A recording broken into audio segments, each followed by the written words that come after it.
Good morning. Morning. I want to do a little call and response. I use that a lot in class. So if I say, ayo, I want y'all to say, all right. Ayo. Aye. Ayo. Aye. If you want change, stop looking for power. Turn your soul inside out, beam it from tower to tower. I'm using these routers like steeple for the people.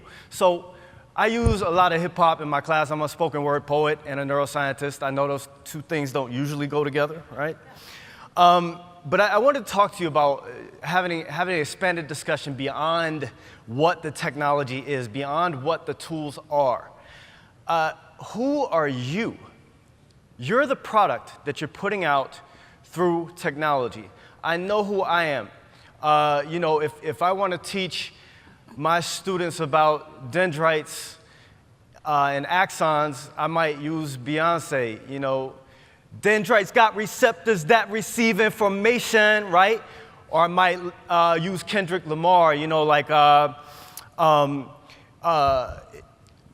cells got that protein, transcribe my DNA, right? So I have what I have. I have the tools what I have. I have what I grew up on. I have my relationship with the information, right?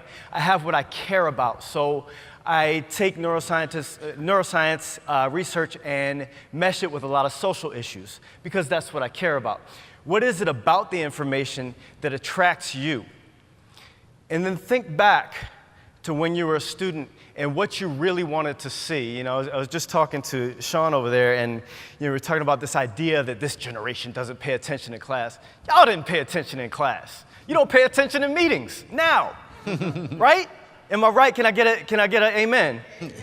All right. So what's the real problem? The real problem is not generational. The real problem is the way we're communicating with each other, right? So when you think about that, everything, education, learning is a relationship, whether it's your relationship to the material and what it means to you in context, or whether it's your relationship between you. I was just telling Sean over there that I actually put the cell phones away for the first few weeks of class because I want us to talk to each other. We do a lot of peer-to-peer interaction and activities. Because I want us to know each other as people first, and then we bring those devices in. Now we have a solidified relationship. The other thing, too, when you talk about who you are, everybody's not like me. Everybody's not going to use hip-hop in class and all that. And if it's not organic to you, please don't, okay? Please don't be that teacher that's like, we're going to talk about biology, right? Don't do that.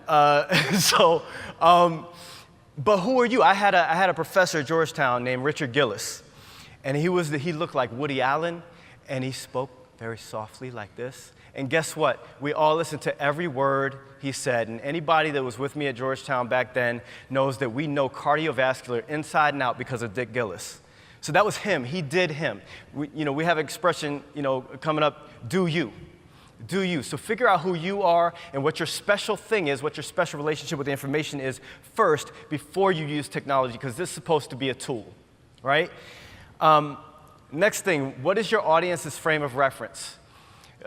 Primary analogy I give to my students when I'm teaching them neuroscience is, they all wonder, why can't I understand this right away? And they get frustrated because they've all been told they're smart. And they think that not understanding it right away is proof that they're stupid, right? But the thing is, if you're using technology, use it to build a frame of reference. My students, human growth and development is easy to teach. They've all held babies. They babysat kids, right? Raise your hand if you ever babysat a neuron, right? Or if you walk around with a brain. Do you have a brain at home? If you do, I want to know how you got it. We may need to involve the FBI. So most people are missing a frame of reference for the more complicated things we teach. And so it's not just about using technology. So I will use an app that asks questions, that has them solve puzzles. I found a Flash program online that allows them to simulate an action potential. But before we ever do that, they've built a neuron with Play-Doh, right? So if you're not using the technology to develop a frame of reference for your students, then it's all for naught. I don't care what you're using. That's your goal, is to build relationship. Second, what are your skills? Are you really good at talking in front of other people?